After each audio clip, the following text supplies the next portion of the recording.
then 10 minutes, 10 of your minutes. scheduled time, and then they're like, we can't do it anymore. It's gone forever. All right, let's do this thing. Thursday night football.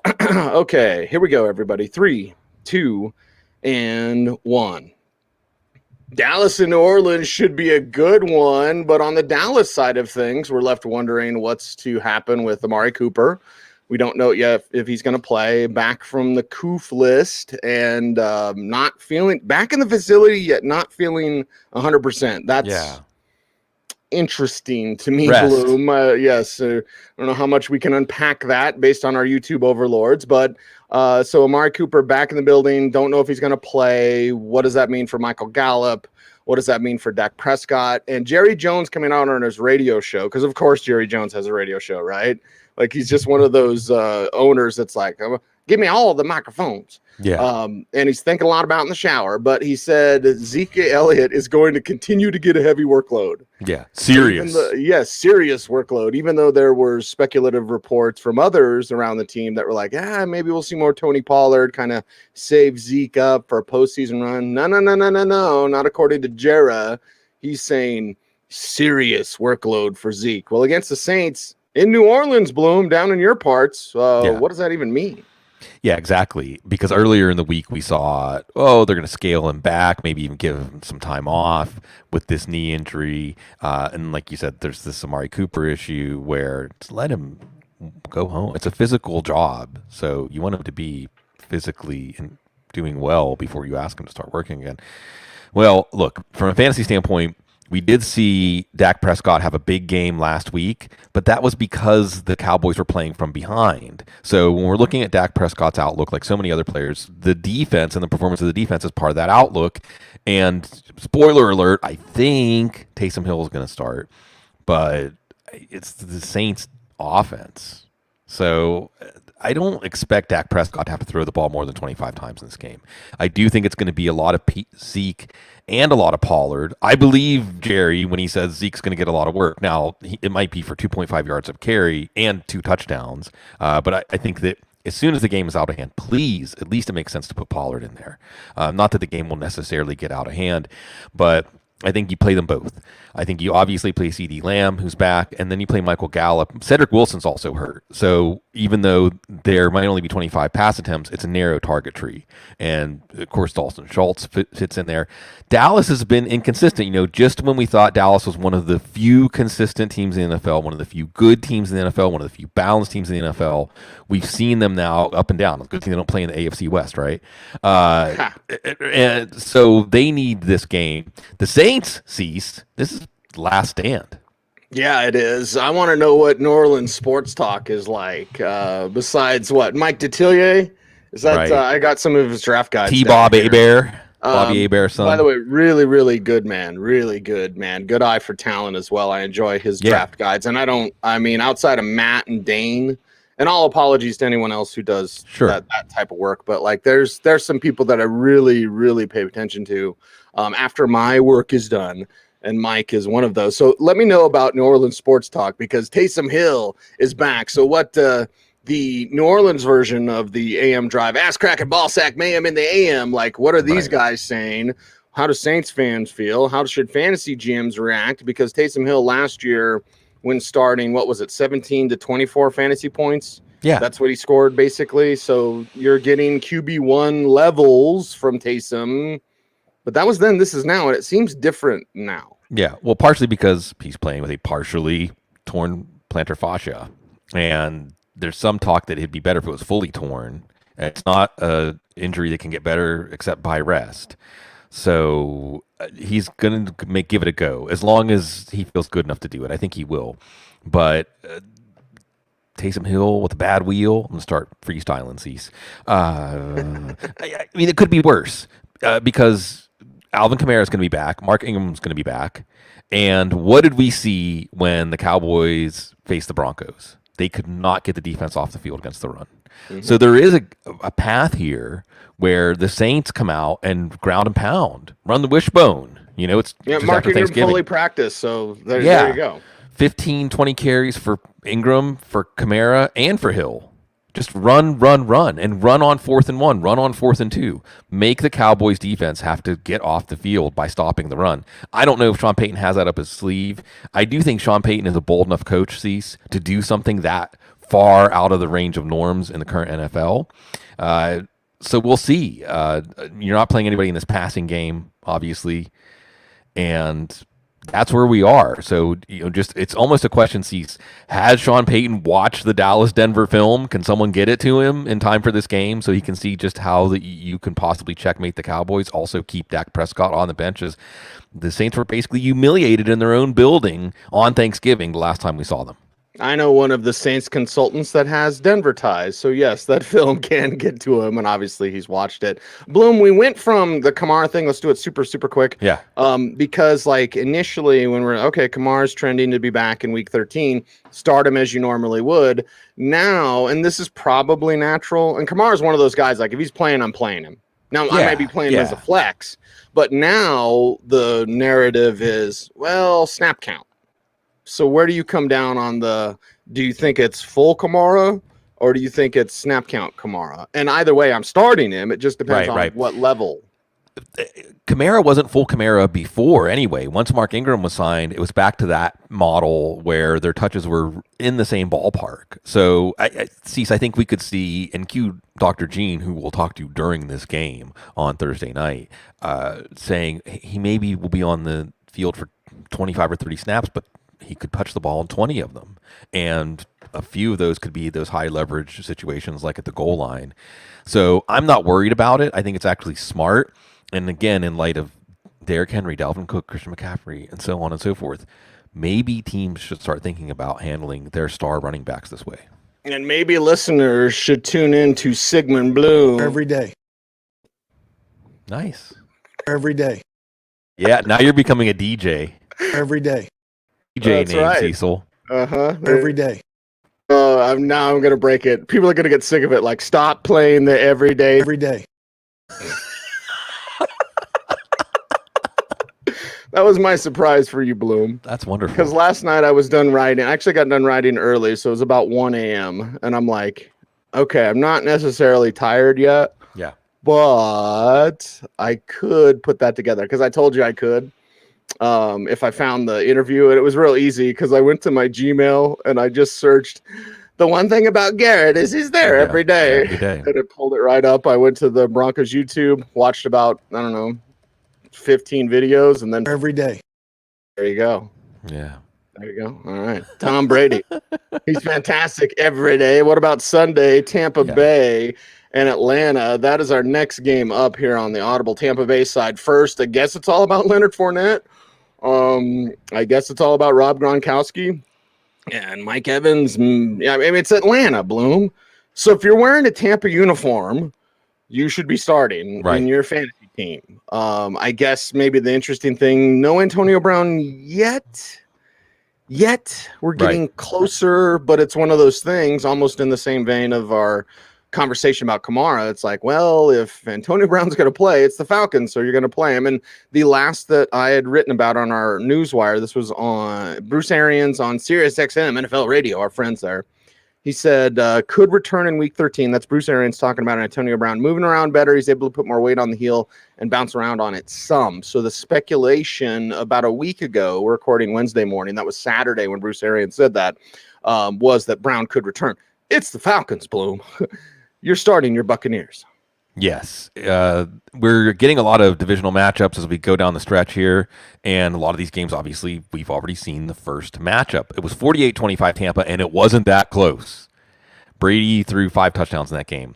2 of them to Rob Gronkowski. See, so many things have happened this season that I don't feel like we have fully appreciated, even come close to fully appreciating, that Rob Gronkowski has returned to form again. After internal injuries and back spasms, he returned to form once, and then we thought he was breaking down. And he's returning to form again. So, Rob Gronkowski, Mike Evans, Chris Godwin. We'll see about Antonio Brown. I'd probably err on the side of not playing him if he's back. Just give him a week back from a long-term absence there. And then, of course, Leonard Fournette. And you have to love what he's doing. Maybe next offseason he'll get a decent contract from somebody. I don't know. But Tampa has to be happy because we'll see if Atlanta copies what Indy did, what Washington did, take away the downfield pass, and that could just be more Gronk, more Fournette. I know that we're probably going to see more Tampa Bay wins in this one. Let's probably see more Tampa Bay wins and Falcons losses. You want to be happy in life and in fantasy football, Bloom. Starting Falcons outside of Cordell Patterson doesn't really make you happy. And that doesn't matter if it's Russell Gage or Kyle Pitts or whoever. You kind of start them and hold your nose. You know what I mean? Like, here you go. It's like when you open up your trash can and you're like, oh, okay, there we go. Done. I started my Falcons. Yeah. Yeah, I think that, Cordell Patterson last week showed that he's a fantasy hero this year. And even if it hurts your team, you're going to start him every week from here on out. Russell Gage looks good in this game because of volume and because he's the short target. And I suppose you're going to go to Kyle Pitts just because of volume. Again, it's Tampa Bay. They're not going to be able to run the ball anyway. They're going to be playing from behind. And that gives an opportunity. I think Matt Ryan threw for 300 in this game the first time around. So there's an opportunity there for Kyle Pitts. It's just a question of how quickly this game gets out of hand, I guess, and what your other option is. So that's going to be an interesting start sit, but at least the matchup may incline you to play the two biggest pieces of the passing game. I guess Patterson's going to be a bigger part of the passing game because I don't think he's going to do much as a runner. That's right. It is the Audible, Cecil, Lammey, and Sigmund Bloom. Every day. I promise I won't play that too much. Maybe. Don't listen to me. I will break my promise. But either way, the Kyler Murray promise, you're promising to love Kyler Murray, I guess. That's one way to start out Arizona and Chicago. What do we know? I'm just looking up the injury reports here and like, okay, Kyler Murray back. What does that mean? James Conner and all those sorts of things. As we look at DeAndre Hopkins has a chance to play, according to Cliff Kingsbury, with that hamstring injury. Kyler Murray may play, according to Cliff Kingsbury, the new OU coach. By the way, with these $100 million contracts and they're handing out houses like Halloween candy, why the hell would you ever leave college? Yeah. If you're Lincoln Riley, hey, you want to go coach the Bears, or you want $100 million and a $6 million house? Right. Like, and if you're Cliff Kingsbury, you have to think about going back. Either way, getting ahead of myself, Bloom, getting off topic. That's kind of what I do. So let's keep it on topic with the Cardinals and what to expect this week. Wednesday morning, we're not sure, but we kind of think Hopkins and Murray are going to play, which is nothing but good things. Yeah, and I'll handle the Cardinal side and see. I'm going to go off on a tangent, but I think a very important tangent because. First, the Cardinal side. We should see Kyler Murray back. He's probably back in your lineup. We'll see what the weather's like in Chicago. DeAndre Hopkins should be back for this one. If he's in the lineup, he's back, even though you're lowering expectations this year because they have a deep passing game. Chase Edmonds isn't going to be back, so it's a James Conner game. Don't forget that they were using Zach Ertz really well going into the bye. So Zach Ertz is a strong play. It might not be a ceiling game, a true ceiling game for this offense, but judging by the state of some of these other offenses, you're probably going to play your Cardinals. Maybe not Rondale Moore and A.J. Green and Christian Kirk, but certainly those core parts. But Cease, every week I'd like to do a little research on the matchups. I like to look back at previous matchups that are recent, which can give us insight into this matchup because a lot of the same players and coaches are involved, and also just the history, right? If I say Cardinals Bears, it gave us maybe one of the 2 or 3 greatest sound bites in NFL. We are what they thought they were. We let them off the hook. Oh man, I mean, R.I.P. Denny Green, big guy. Right, and I wanted to take a little moment out to remember Denny Green, if you don't mind, Cease, because he was one of the true great men to be an NFL head coach. Right? Can't say that about all of them. Trust me. Right, but who would say a bad word about Dennis Green? Nobody. Nobody. I want to just remember him because. He grew up in Harrisburg, Pennsylvania, and Wilt Chamberlain, when he scored 100 points, that happened in Hershey. Dennis Green was in the crowd for that game. Dennis Green lost his parents at age 11 and age 13. Dennis Green, played a little bit, I think, semi-pro football, some Canadian football, got into coaching, and hooked up with one Bill Walsh at Stanford, and the rest was history. He was the second African-American coach in Division I history. The first was Willie Jeffries at Wichita State, and the second African-American coach in NFL history. First was Art Shell. Well, the second in the modern era, Fritz Pollard, of course, the first in NFL history. He made the playoffs 8 times in 9 years with the Vikings, even though he had 7 different quarterbacks. And of course, Gary Anderson. Oh, my heart hurts. He was the team that should have went to the Super Bowl against Denver. And probably would have won. I've even asked Broncos about that played in that game. Obviously, friends of mine. If you guys played Minnesota instead of Atlanta, and they're like, and they say they would have beat them, I'm not as sure. Not that was Randall Cunningham, baby. I mean, it was gonna happen. It was gonna happen. You could feel it. Sorry, Vikings fans. But I just wanted to take some time out to remember a great man, a great head coach. Also, when he passed in 2016, it was a massive loss for the football community. He mentored so many people. Mm-hmm. He was a person who just gave of himself. And I know we'll remember him for that soundbite, but there's so much more. And I wanted to just take a moment out to remember Dennis Green today. Great man, great coach. And then there's Matt Nagy. Speaking of transitions. A rougher transition, Bloom. Listen, Matt may be a great guy, but a great coach, no. So let's talk about this and the Bears side of things. If Arizona does have their trio back, their trifecta back, and I'm checking NFLweather.com right now just to see what the weather is going to be like for this upcoming Sunday. Looks like 39 possible light rain, winds 13 miles from the south. That's the forecast. So sounds like Chicago in December. Sounds like Chicago in December. What does that mean for the Bears side of things? Yeah, we'll see if Justin Fields is back. There's a big range of outcomes for him. You're going to play David Montgomery. You know, if Arizona, you want to attack one part of their defense, it's probably the run defense, honestly. And you keep the run defense, you keep the defense on the field, then that helps you not have to face that Arizona offense. And Darnell Mooney is hot, by the way, 2 straight 100-yard games. Doesn't really matter who the quarterback is. We'll see if Allen Robinson's back. I'm not putting him back in my lineup if he is back. Certainly not in the first week back. Maybe there can be something that gets going with this Chicago team. But remember, they barely beat Detroit the last time we saw them. Yeah. So there's that. Then there's our next game up in part 1 of the Week 13 preview. By the way, it's our cover this week. Look at that. Look at that steely gaze from Joe Burrow. The youngsters. Uh-huh. Yeah. I think if you add both of their ages up, Cecil, we're both still older than them. You ain't lying. It is the Chargers and it is the Bengals up next. And this one, I guess I would feel better about it if the Chargers had played better and had beaten the Broncos, because then you're like, oh, man, look at all this stuff that's on the line and leaning towards the playoffs. But you want to see Herbert and Burrow and this type of rivalry become a rivalry and continue. There's also a Chargers-Bengals game that you may remember within your history lessons, Bloom. Yeah. If you would like to share, you can share that game, because Chargers side, it's like, okay, we know the names. Are you going to actually possess the ball? Because the Chargers defense, speaking of so bad against the run, they could not get off the field against Denver. What does this always a Broncos show have to do with the Broncos? The Chargers couldn't get off their defense.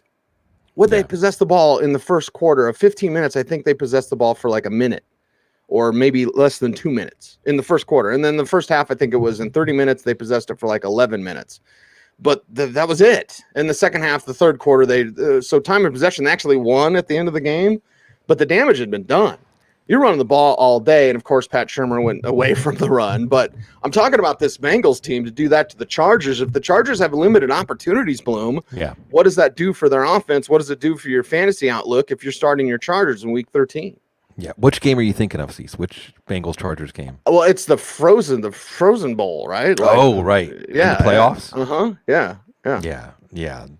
So I think, was that on the way to the Bengals Super Bowl appearance? One of their 2 Super Bowl appearances. I believe so, yes. When the 49ers, Joe Montana ripped their heart out. Sorry, Bengals fans, but we're on to happier days today, at least. Justin Herbert is kind of back in his slump. He and Mike Williams both. I guess it was just facing the Steelers without T.J. Watt and Minkah Fitzpatrick, right? And the best defense is a good running game to keep the opposing offense on the bench, and that's what the Bengals are going to do to the Chargers in this one. The Chargers' run defense is still very weak, even though they were firming up a little bit. I think that it's pretty clear here that Justin Herbert's going to have to be flawless. He's going to have, and it hasn't been close. And then you have him also, someone said in the chat room, the best rivalry in the NFL is Joe Lombardi against Justin Herbert. But it is that dink and dunk style passing game. So you know it's going to feed Eckler and it's going to feed Allen. It hasn't been feeding Mike Williams. There hasn't been this kind of offense barnstorming, throwing downfield like we saw so often last year with Justin Herbert. And the Cincinnati defense is feeling their oats. You know, this is a defense, I think, that is really rounding into form with the players they have. A lot of young players really coming on. I think we're also seeing a lot of these pickups, guys like Eli Apple making plays now for this defense. This defense is getting better. This offensive line is getting better for the Bengals. They're on their trajectory, and maybe we do need to start saying, okay, solving for X being Zach Taylor and the coaching staff, they must be doing a good job. The Chargers, Brandon Staley, not so much on our crush list anymore, but maybe the Bengals will crush in this one, as this looked like a matchup between two hopeful playoff teams, Cease, but only one of them looks like a playoff team right now. Well, and Svinsky brings it up about Herbert looking shaky. Here's the problem. They're not letting him launch deep. He's thinking instead of just playing football. Yes. And that's a sign of bad coaching. Because you have that type of talent. He didn't know what he was doing last year. Right. I never know what I was doing here. He didn't know what he was doing, and he was able to launch it and fill the air with footballs. Let the kid do it. Let the kid do the Joe Burrow impression. Although the Joe Burrow impression, I got a Joe Burrow impression, Bloom. Are you ready? Yeah. This. Yeah, hand it off. This. Hand it off right after. Hand it off right. Hand it off. Student body left. Student body right. There we go. And it's going to be lots and lots and lots of Joe Mixon. What's he going to get? 30 carries? Yeah, again. I'm not even being hyperbolic. Yeah, I mean, so there's probably enough there for Samaje Perine to be like a what the heck flex. And then with the passing game, you're like, well, I mean, they're not stopping the run. So why would you go? The three top wide receivers for the Broncos last week had 6 for 68. Right. So, we're looking for that also from the Bengals trio of wide receivers. Let's break this down. Yeah, it's Mixon, and more Mixon. And then you can't put Jamar Chase on the bench. Even though teams are taking away the downfield pass, giving him more attention, it just takes one play with him. And T. Higgins is red hot. You saw the pitch and catch game between Joe Burrow and T. Higgins last week, where the Steelers just had nobody that could check him.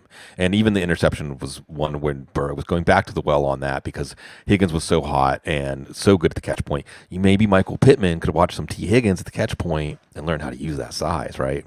Carson Wentz would probably like that. So anyway, Michael Pittman needs to watch Michael Pittman at times. Yeah, well, that's true. That's a good point. That's a good point. So the Bengals are on the march. But remember, this Bengals team at one point was in the number 1 seed in the AFC. That being said, there is a path for this team to be the number 1 seed in the AFC still, even though they lost to the Jets.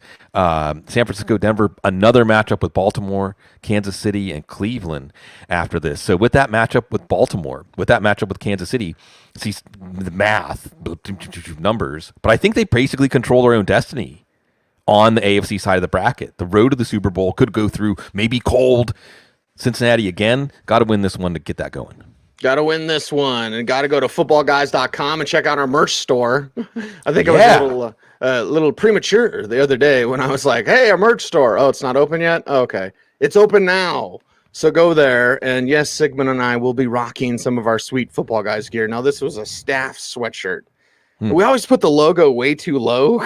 Yeah. It should be like right here. Anyway, but this was our staff sweatshirt from years ago. Our new sweatshirt's totally awesome, totally better, totally incredible. You got to check it out. You want to support the show? I know we always say, subscribe to footballguys.com and do all the YouTube things, and we appreciate you for doing that. Now you can rock some merch. Yeah. And it's kind of our, if you were walking down the street and you saw someone else, you were wearing Football Guys merch. Exactly. You saw someone else wearing Football Guys merch. We have a Sorry Joe t-shirt, by the way. Right. And if you saw that person, you could walk up to him, just say, every day. Every day. Or Sorry Joe or whatever, yeah. And that's what's great about it, Cease. What I really like is the Black Eyed Joe. I love the Black Eyed Joe, okay? Mm-hmm. But it's one of the worst not a corporation. It's one of the worst business logos ever, right? I mean, we're not logo guys, we're football guys. Exactly. Perfect, right? If you saw that logo, what exactly is that a company? Orthodontia products, corrective lenses, hair products, because Black Eye Joe needs all those things, right? Yes, so yes. I just love the idea of the Black Eye Joe logo getting signal boosted. And like you said, Cease, it's one of those special things where only a few people will know. But when you encounter those people out in the world, it will bring you a lot of joy. And I think this community now, for us, 15 plus years, has brought us a lot of joy, and it's good to spread it. I saw someone wearing an Audible T-shirt one time. I almost hugged him, like bear hugged him. Like, Right. Oh right, my God. Right. And they're like, I got it at the thrift store because it looks like so amateur. I have no idea what it is. I thought it was a band. Yeah. Anyway, well, I got about 3 games left. Let's do this thing. And it is Vikings and it is Lions. And with the Vikings, everyone goes, okay, my Alexander Madison is not going to miss his shot. And I think I messed up that song. But anyway, I mean, we know it's Minnesota. Now with more Alexander Madison. Okay, yeah, it's Minnesota. And by the way, it's against the Lions. So confidence is a good thing. Yeah. Rematch, 8 straight. Minnesota has won in this one. And it was 1917. Lions should have had a miraculous win. Instead, it was a miraculous Vikings win. See, there's not much to this in fantasy. This is one of those handle it all in one take kind of games. You know, we will see if Kirk Cousins gets more work. And I think Cousins is a suitable high floor quarterback one in this one. But it's Alexander Madison. Watch Kenny Nwangwu. You're putting Thielen, who had the big catches in that miracle field goal drive, and Justin Jefferson, who looks like he's playing out of his mind right now. We're going to watch the Andre Swift injury to see whether we want to play Jamal Williams or not. Swift's going to carry some risk if he does play, risk of aggravation with running backs, especially running back like Swift. And then Jared Goff to TJ Hawkinson, I guess. Now with more of Jamal Williams, right? As we're watching that. I love Jamal. So flex him, flex play, whatever. So, you hope the Lions maybe can knock off that 8-game winning streak by the Vikings. And the Vikings, again, finding ways to lose even though they play well against good teams, or at least some parts of their team plays well against good teams. Against a bad team, they took their foot off the gas a little too early last time around. We'll see if they learn anything. I don't want to get too off the rails, but Zach says the Black Eyed Joe is the face that Sig had at a fish show back in the pupils 90s. Dilation. Yeah, I mean, the pupils do get dilated sometimes, and it's enjoyable because it lets more light in, right? If your pupils dilated, you get more of the good light. Sig was at a fish show parking lot wearing a Nuggets jersey. That was a code. That was always the... That was a code back, especially in the 90s. If someone was wearing a Nuggets jersey, that meant something. That meant Colorado, which has all sorts of Rocky Mountain High. What's he talking about? The Giants and the Dolphins. What are we talking about? Speaking of doing games in one take. Oh, my God. Giants and Dolphins. Well, at least the Dolphins have some good things, right? Now with more Philip Lindsay. I'm still starting Philip Lindsay as like a what the heck flex. He didn't know what he was doing last week. Right. So on the Dolphins side, I'm skipping over the Giants. Notice how I do that. There's things to talk about with the Giants, Bloom, but the Dolphins to me are much more interesting. Will Fuller's making progress. Not ready to play yet at this point. That came out on Monday. So you look at Jalen Waddle, of course, and Tua and what he's doing as streaming option. Gaskin, what he can do. Philip Lindsay, what the heck flex. Giants side, you're always navigating that injury report. Who's healthy this week, right? Is Mike Glennon going to play? That's what they said today, actually. Daniel Jones' neck is out. Yeah. And battling that neck injury. Here's the thing, and I don't want to be alarmist, Bloom. Neck injuries, you don't. Yeah, you don't mess with it. You don't mess with them, and you don't really come back from them. I don't think Jones is done playing. I certainly hope he's not. Just for his sake, but like neck injuries ended Eric Dickerson, ended Sterling Sharp, ended Smoke Dog Al Wilson, like almost Peyton. I'll leave that one alone. Then Chris Carson, right? So Mike Glennon's in. No wonder I skipped over the Giants side. Yeah. One thing I want to mention, Cease, These teams have only played 9 times. Nine times. The Giants, and I'm doing some numerology. The Giants are ahead in the series 7-2, but one of the Dolphins' wins was in 1972 on the way to that perfect season. And it's eerie too, right? The neck injury to Daniel Jones getting Mike Glennon on the field, because as soon as you think of Mike Glennon, I think of his neck, right? Startled ostrich. I can't remember who gave me that. Yeah, this offense didn't really have much of a pulse anyway. This team didn't have much of a pulse anyway. Now if Glennon's in, play the Miami defense. And I guess you're going to play Saquon Barkley, because it just feels weird to bench Saquon Barkley, even though he doesn't quite look like himself yet. And that's it.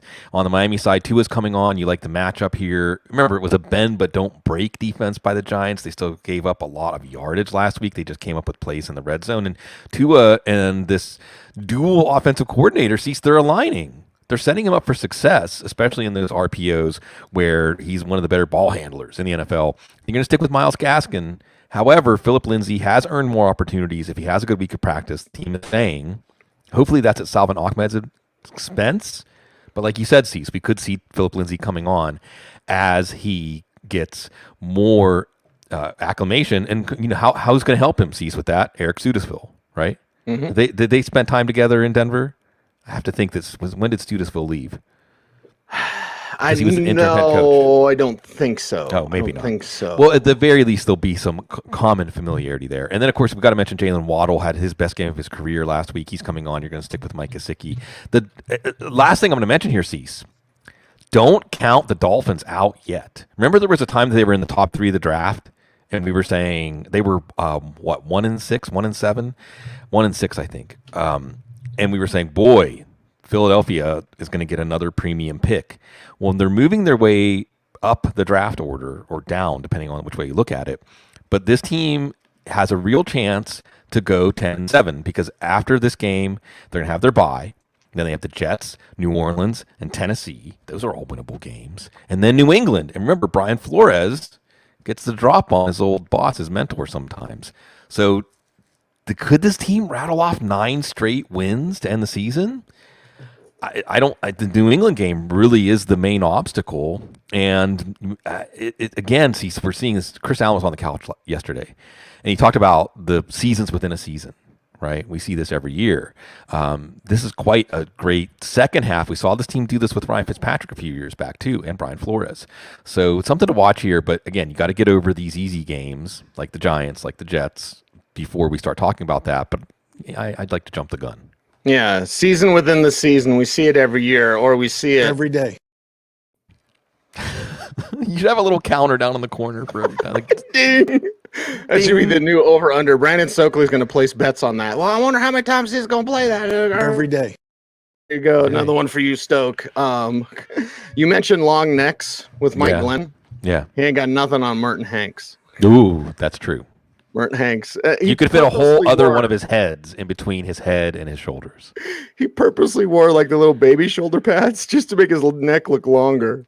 Yeah. Like seriously. And then he did that like his end zone dance with the neck jerk. It was like a whiplash thing. Right. You know what they say about the length of a man's neck. Long turtlenecks. Yeah. All right. Let's talk Philadelphia and the Jets. To wrap this thing up, tie a bow on this thing. And this is interesting on both sides, Balloon, because on the Philadelphia side, you're like, I guess it's Gardner Minshew time. I guess minor ankle injury for Jalen Hurts. Nick Sirianni said could affect his availability. Again, we're recording Wednesday morning. So what does that mean? What does it mean when Gardner Minshew comes in for guys like Dallas Goedert, who just had 1 catch in the last game against the Giants, 2 catches for DeVonta Smith against the Giants, 2 catches for Quez Watkins. That's fine. Not much there, but with Gardner, is there more there coming off Jalen Hurts' awful game as a passer? And then we're kind of left wondering, is Jordan Howard going to play this week? So the Eagles side, very interesting here, Bloom. Yeah, it's really hard to preview this game. We don't know who the quarterback's going to be. We don't know what the running back rotation is going to look like. We know they're going to want to run the ball. Hopefully Robert Saleh knows that too. And whether it's Hurts or Minshew, you want this team to be passing. So for fantasy, how do we handle this? If Hurts gets in at least like a limited practice, I'll probably still just play him because it's the Jets. And however his ankle's feeling, he'll probably still run effectively.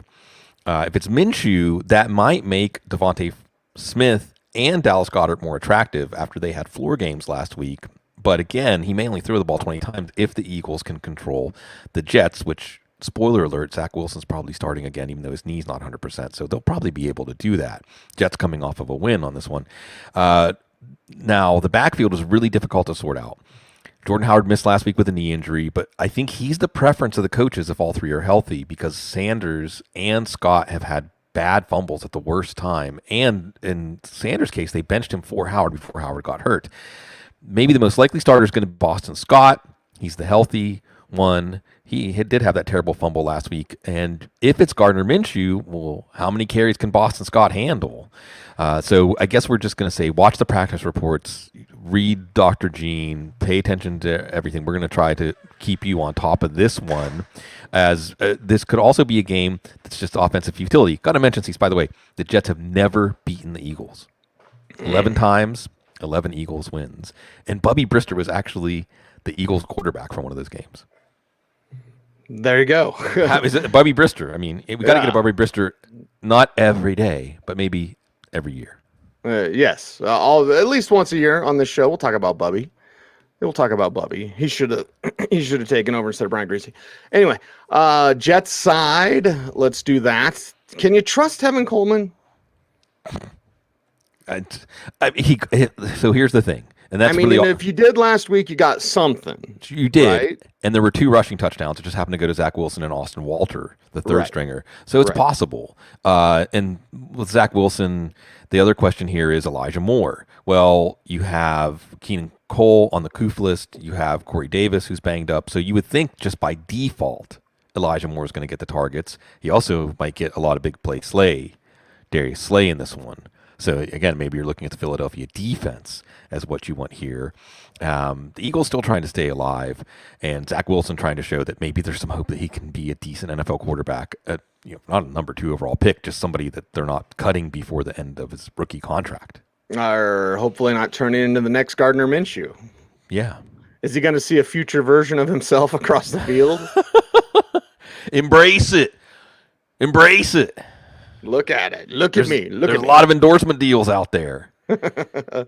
Just grow a mullet. You'll be fine. You'll be all right. So you need to check out footballguys.com and check out our YouTube channel, youtube.com/footballguys. Thank you very much for helping to grow the channel. You help us out by liking, commenting, sharing, subscribing, hitting the notification bell so that you never miss a vid. And if you comment in the chat room, please comment down below as well. Helps in the ever elusive YouTube algorithm. And of course, check out footballguys.com. Go there, check out our free daily newsletter. Hot takes, or, well, sound takes, solid takes, written by me, Sigmund, Joe Bryant. Hell of a trio. Should we get hell of a trio? Maybe Joe wouldn't like that, but I'm like, hell of a trio t-shirts. Heck of a. You could always like hockey sticks, the hell, right? I don't know. Anyway, yes, check out our merch store now. It's fantastic. We got plenty available, including that Sorry Joe t-shirt. I cannot wait to rock the Football Guys merch on this show, and I will be that guy. You are that guy. You are that girl. You are that person that loves us and watches our show. We appreciate you very much for doing that. Tell a friend. I know it's fantasy football industry and it's a little weird. This business model has been awfully weird, Bloom, right? Yeah. Like, you guys are great. I'm not telling anybody. 5-star Google reviews. Except I'm not telling anybody, okay? But yeah, share the love. We love you and we appreciate you. We couldn't do it without you. Of course, we've got IDP Blitz. What's today? Bloom Wednesday, right? IDP Blitz coming up at 1 o'clock Eastern here in about 40 minutes. Blitz with Matt Shelf. Mailbag show coming up tonight. And of course, our previews continue tomorrow. Audible Live tomorrow. Power Grid on Friday. We've got you covered right here with footballguys.com. He's Sigmund Bloom. You follow him on Twitter at Sigmund Bloom. I'm at Cecil Lammey. The show is at the Audible, everyone. Thanks for watching. Stay tuned. Hat tip to you. And I want you to stay frosty every day.